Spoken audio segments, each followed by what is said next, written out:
யூதர்கள் தாங்கள் ஆபிரகாமின் தலைமுறையினராய் இருப்பது பற்றி பெருமை கொண்டார்கள்.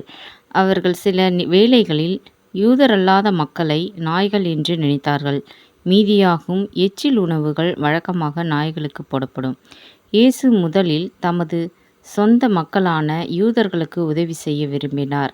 ஆனால் அவர்கள் எப்போதும் அவருக்கு செவி கொடுக்கவில்லை. எனவே சில வேளைகளில் இயேசு யூதர்கள் வாழ்ந்த பாலஸ்தீனாவுக்கு வெளியே உள்ள பகுதிகளுக்கும் போவதுண்டு. இந்த வரலாற்றில் வரும் பெண் யூத இனத்தை சேர்ந்தவரல்ல.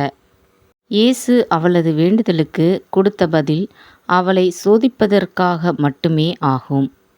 ஒரு நாள் இயேசு தீரு பட்டணத்துக்கு அருகிலுள்ள ஒரு சிற்றூருக்கு சென்றார். அவர் மக்கள் கூட்டத்திலிருந்து சற்று விலகி இருக்க விரும்பினார். எனவே அவர் ஒரு வீட்டினுள் சென்றார். சிறிது நேரத்துக்குள் ஒரு பெண் அவரை பற்றி கேள்விப்பட்டாள். அவள் வந்து இயேசுவின் காலடிகளில் விழுந்தாள். அவளுடைய மகளை ஒரு அசுத்தாவி பிடித்திருந்தது. அந்த பெண் ஒரு யூத பெண்மணி அல்ல. சீரோபேனேக்கியா தேசத்தாளாகிய கிரேக்க பெண்.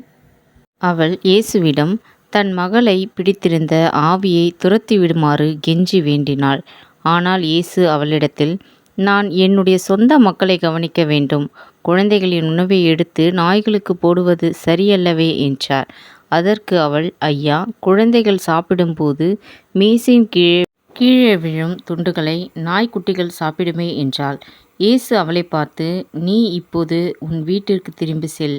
அங்கே உன் மகளை பிடித்திருந்த அசுத்தாவி வெளியேறியிருப்பதைக் காண்பாய். நீ சொன்ன மறுமொழியின் அடிப்படையிலேயே இவ்வாறு கூறுகிறேன் என்றார்.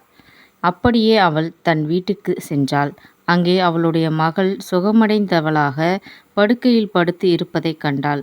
அசுத்த ஆவி அவளை விட்டு நீங்கிவிட்டது.